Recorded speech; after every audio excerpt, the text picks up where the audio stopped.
Hello friends, स्वागत है आप सबका वास्तु गंगा गार्डन डायरी में।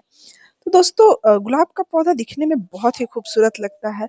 और अगर आप भी गुलाब के शौकीन हैं, आपने भी अपने गार्डन में गुलाब लगा रखा है, लेकिन उसमें न्यू ग्रोथ नहीं आ रही है, नए नए ब्रांचेस नहीं दिख रहे हैं, कलियां नहीं आ रही हैं, तो आज इस वीडियो में मैं आपको बताऊंगी कि आपको अपने गुलाब के पौधे में ऐसा कौन सा फर्टिलाइजर डालना है जिससे आपके प्लांट में बहुत सारी कलियां बनने लगेंगी, बहुत सारे बेसल सूट निकलने लगेंगे, बहुत सारा ग्रोथ निकलने लगेगा। लेकिन उससे पहले पहले हम ये जान लेते हैं कि आखिर ऐसे ऐसा कौन सा रीजन है जिसके कारण आपके गुलाब के पौधे में नई ग्रोथ देखने को नहीं मिल रही है। तो दोस्तों, मैं यहाँ 10 रीजन आपको बताऊंगी। आप अपने पौधे के अकॉर्डिंग नोटिस कीजिएगा कि आपके पौधे में कौन सी प्रॉब्लम है जिस कारण से आपके पौधे में नई ग्रोथ निकल के नहीं आ रही है। तो यहाँ 10 पॉइंट है जिसे आप काफी ध्यान से और अपने गुलाब को से रिलेट करते हुए देखिएगा। तो सबसे पहला कारण हो सकता है कि आपने जिस मिट्टी में पौधे को लगाया है वो मिट्टी अच्छी नहीं है, यानी कि मिट्टी वेल ड्रेन नहीं है, मिट्टी में पानी रुक जा रहा है, या फिर आपने जब उसका सॉइल मिक्स बनाया है तो उसमें कंपोस्ट की कमी है। दोस्तों, कंपोस्ट एक बेसिक फर्टिलाइजर होता है हर प्लांट के लिए। तो उसमें आप वर्मी कंपोस्ट, काउडंग कंपोस्ट, कोई भी कंपोस्ट जरूर यूज कीजिएगा। इससे मिट्टी भुरभुरी भी बनी रहती है और साथ ही साथ ये मिट्टी को न्यूट्रिशन रिच भी बनाता है। तो मिट्टी में कंपोस्ट जरूर ऐड कीजिएगा। अगला कारण हो सकता है दोस्तों आपके पॉट का ड्रेनेज होल। हो सकता है आपने जिस पॉट में प्लांट को लगाया है उसका ड्रेनेज होल सही नहीं है, या ड्रेनेज होल ब्लॉक हो गया है। तो उसे आपको चेक करना है और ड्रेनेज होल को क्लीन कर देना है। अगर ड्रेनेज होल क्लियर नहीं है तो आप जब भी पौधे में पानी देंगे तो पानी जो है वो जाके मिट्टी में रुक जाएगा, जिस कारण से आपके प्लांट्स के रूट में फंगस लगने के चांसेस बढ़ जाते हैं, जिससे रूट्स की ग्रोथ नहीं होती है और फिर आपका पौधा भी अच्छे से ग्रोथ नहीं करता है। दोस्तों, चौथा कारण है आपके प्लांट में ओवर वाटरिंग या फिर अंडर वाटरिंग। ओवर वाटरिंग जब होता है तब भी पौधे के रूट्स खराब होते हैं, और अगर अंडर वाटरिंग होता है तब भी पौधा जो है वो ग्रोथ नहीं करता है।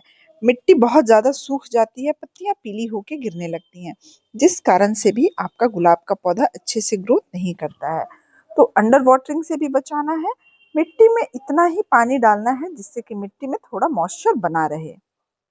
दोस्तों, अगला कारण है आपके पौधे का प्लेसमेंट। अगर आपने अपने गुलाब के पौधे को ऐसी जगह रखा है जहां इसे प्रॉपर सनलाइट नहीं मिल रहा है, तो उस कंडीशन में भी आपका पौधा ग्रोथ नहीं करता है।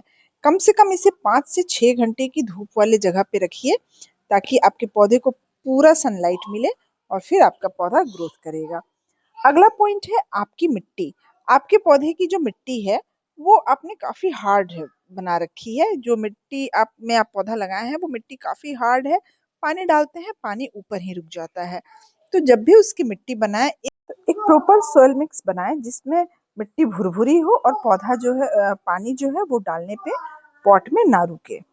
साथ ही अगर मिट्टी हार्ड होती है तो पॉट में जो है वो एयरेशन रुक जाता है, अच्छे प्लांट्स के रूट्स को अच्छा एयर नहीं मिलता है, जिस कारण से भी उसकी ग्रोथ जो है वो स्लो हो जाती है।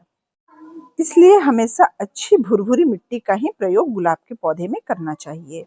अगला पॉइंट है पौधे की मिट्टी की गुड़ाई करना। दोस्तों, हर 15 से 20 दिन में आपको अपने पौधे की मिट्टी की गुड़ाई जरूर कर देनी चाहिए, वरना मिट्टी जम जाएगी और उस कंडीशन में भी पानी ऊपर रुक जाता है और पौधे के रूट्स की जो ग्रोथ है वो स्लो हो जाती है। दोस्तों, अगला कारण हो सकता है आपके पौधे पे इंसेक्ट का अटैक।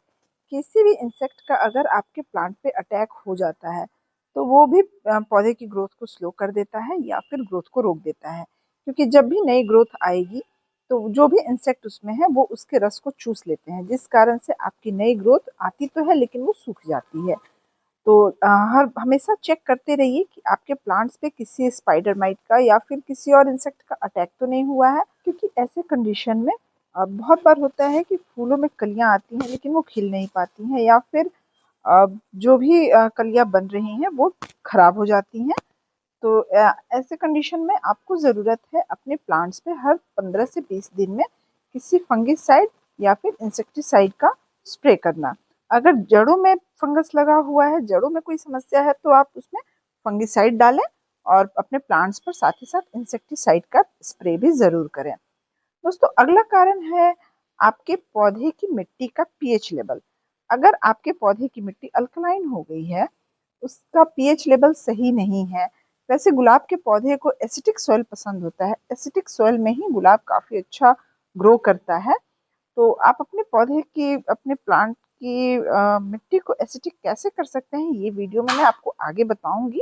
और साथ ही साथ प्लांट्स की ग्रोथ कैसे बढ़ाई जा सकती है, ये भी मैं वीडियो में आपको बताऊंगी। तो वीडियो को स्किप किए बिना वीडियो पे बने रहिए। अगला कारण हो सकता है आपके प्लांट्स में नीचे सकर ब्रांच निकल गया हो।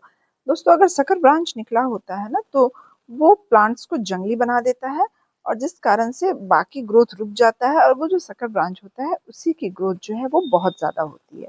उसे आप कैसे पहचान सकते हैं? तो जनरली ये देखा जाता है कि प्लांट्स में अगर ग्राफ्टेड पोर्शन के नीचे से अगर कोई ग्रोथ निकल रहा है, उसमें 7 पत्तियां होती हैं और साथ ही साथ उसमें बहुत सारे कांटे भी होते हैं, तो वो ब्रांच जो है वो सकर ब्रांच होता है, जो कि पौधे की ग्रोथ को रोक देता है। तो अगर आपको ऐसा कोई ब्रांच दिख रहा है, तो उसे तुरंत कट करके आपको अपने प्लांट से हटा देना है। अगला जो कारण है वो हो सकता है आपके पौधे में फर्टिलाइजर की कमी हो गई हो, या फिर जो न्यूट्रिशन प्लांट्स को चाहिए उस न्यूट्रिशन की प्लांट में कमी हो गई है। तो उसके लिए हमारे प्लांट में फास्फोरस, पोटेशियम और नाइट्रोजन, 3 बेसिक चीज होते हैं जो प्लांट्स के ग्रोथ के लिए बहुत जरूरी होते हैं। तो हमें ऐसा फर्टिलाइजर देना है जिसमें ये तीनों जो पोषक तत्व पाए जाएं और हमारे प्लांट्स की ग्रोथ में ये काफी हेल्प करें। और साथ ही साथ दोस्तों, हमें ये भी ध्यान रखना है कि गुलाब का पौधा बहुत ही सेंसिटिव प्लांट होता है। तो इसके लिए जब बहुत ज़्यादा सर्दी पड़ती हो, उस समय भी आपका ये पौधा ग्रोथ रोक देता है, या फिर जब बहुत ज़्यादा जैसे मई जून की गर्मी होती है, तो उस समय भी ये पौधा झुलस जाता है और इसमें कोई न्यू ग्रोथ नहीं होती है। तो मौसम बहुत ज़्यादा इम्पोर्टेंट फैक्टर हो जाता है गुलाब के पौधे के लिए। तो ये कुछ 10-11 पॉइंट थे जो कि गुलाब के पौधे के लिए मैंने आपको बताए हैं।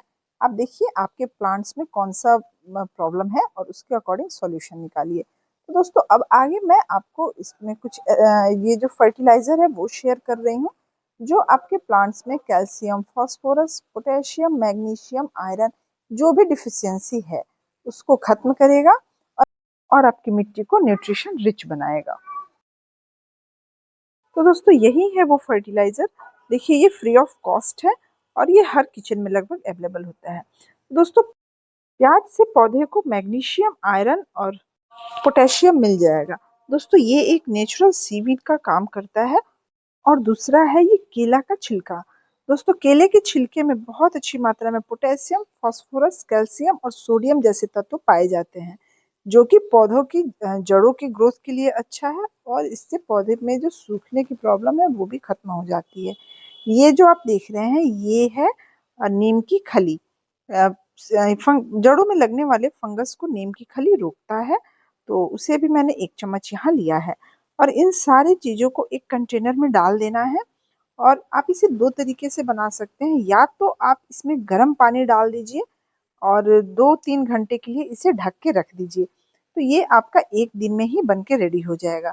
और दोस्तों, दूसरा तरीका है कि इन सारी चीज़ों को आप मिक्स करके कम से कम 2 से 3 दिन तक ढक के रख दीजिए। तो मैं यहाँ गर्म पानी डाल रही हूँ, जिससे कि ये पौधा मेरा 2 घंटे में ही, जब ये गर्म पानी नेचुरल तरीके से ठंडा हो जाएगा, तो मैं इसे अपने प्लांट्स में यूज़ करूँगी। इससे आपका ये जो फर्टिलाइज़र है वो 1 ही दिन में बन के तैयार हो जाता है। या फिर आप इसे ढक के रख दीजिए, 2 से 3 दिन में भी आपका ये फर्टिलाइज़र बन के रेडी हो जाएगा। तो अब इसे प्लांट्स में देना कैसे है वो मैं आपको आगे बताती हूँ। तो दोस्तों, ये देखिए, सबसे पहले 2 घंटे के बाद ये ठंडा हो चुका है और इसे मैं अच्छे तरीके से मिक्स कर ले रही हूँ। सारे जो छिलके हैं आप देख सकते हैं उनका कलर काफ़ी लाइट हो गया है, यानी कि इसमें जो भी पोषक तत्व थे वो हमारे पानी में अच्छे से घुल चुके हैं। गर्म पानी में जो भी इसके पोषक तत्व होते हैं वो जल्दी घुल जाते हैं। तो आप इस तरीके को यूज़ कीजिएगा, देखिएगा आपको भी इसका रिजल्ट अच्छा मिलेगा। और अब मैं इसमें ऐड करने वाली हूँ, ये है कॉफ़ी पाउडर। कॉफ़ी पाउडर दोस्तों प्लांट्स के पीएच लेवल को जो है वो बैलेंस करता है, और गुलाब की प्लांट्स की मिट्टी जो है वो एसिडिक हो जाती है। अब इन सारी चीज़ों को अच्छे से मिक्स करने के बाद इसे छान करके अलग कर लेना है। लेकिन ये जो हमारा मिश्रण है, इसे छानना बहुत ज़रूरी है, वरना अगर इसमें से प्याज का छिलका या फिर केले का छिलका मिट्टी में जाता है तो उसमें फंगस हो सकता है कि लग जाए। तो इसे बिना छाने आप बिल्कुल भी अपने प्लांट्स में यूज मत कीजिएगा। और ये जो बच रहा है, या तो आप इसे कंपोस्ट बनाते हैं तो कंपोस्ट बिन में डाल दीजिए, या फिर से इसमें आधा चम्मच कॉफी पाउडर मिक्स करके आप इसे बना लीजिए और दूसरे पौधे में दे दीजिए। अब जो फर्टिलाइजर है उसमें 2 गुना पानी ऐड करना है। इसे लगभग यानी कि ये 3 गुना हो जाना चाहिए। और इसे मैं 2 तरीके से अपने प्लांट्स पे यूज करूंगी। तो पहला है कि मैं इसमें से आधा फर्टिलाइजर निकाल दे रही हूँ, क्योंकि मैं इसे 2 तरीके से यूज करना आपको बताऊंगी। तो चलिए देखते हैं अब इसे कैसे डालना है। तो मेरा ये प्लांट है, आप देख सकते हैं इसकी मिट्टी बिल्कुल सूख चुकी है। इस फर्टिलाइजर का यूज गीली मिट्टी में ना करें, हमेशा सूखी मिट्टी में ही फर्टिलाइजर को देना है। तो बस अब इस मिश्रण को आपको अच्छे से अपने प्लांट्स में दे देना है। उतना ही देना है जितना से आपका प्लांट जो है अच्छे से नीचे तक पानी पहुंच जाए। बहुत ज्यादा नहीं डालिएगा, वरना ड्रेन आउट हो जाएगा और आपका फर्टिलाइजर बेकार हो जाएगा। और बहुत कम भी नहीं डालना है। पॉट के साइज के अकॉर्डिंग आपको इसमें अपना फर्टिलाइजर डालना है। अब जो आधा पार्ट बचा हुआ था, उस आधे बचे हुए लिक्विड को अपने स्प्रे बॉटल में डालिए और उसे लगभग हर जगह, ब्रांच पे, पत्तियों पे, हर जगह स्प्रे कर दीजिए। आप सेम प्लांट में ही आपको स्प्रे करना है। आप देखेंगे कि 3 से 4 दिन में ही आपके प्लांट्स पे नई ग्रोथ दिखनी शुरू हो जाएगी। दोस्तों, आप ये स्प्रे हमेशा दिन में कीजिएगा। कोशिश कीजिए कि सुबह में कीजिए, ताकि इसके ऊपर जो पानी पड़ रहा है वो सूख जाए। वरना अगर शाम में करते हैं तो ये पानी नहीं सूखेगा और हो सकता है कि आपकी पत्तियों पे फंगस लग जाए। तो इस बात का आपको ध्यान देना है, ये स्प्रे हमेशा आपको दिन में करना है। दोस्तों, एक बार आप ये इस मिश्रण को ट्राई कीजिए, इस फर्टिलाइजर को अपने प्लांट्स पे ट्राई कीजिए और फिर देखिए कैसा रिजल्ट मिलता है। और मुझे कमेंट बॉक्स में भी अपना रिजल्ट जरूर शेयर कीजिएगा। मुझे आपके कमेंट्स का इंतजार रहता है। तो चलिए, इस वीडियो में बस इतना ही। अब मिलती हूँ मैं आपसे किसी दूसरे वीडियो में किसी दूसरे नए टॉपिक के साथ। तब तक हंसते रहिए, मुस्कुराते रहिए, खुशियाँ बांटते रहिए और गार्डनिंग करते रहिए। Happy gardening.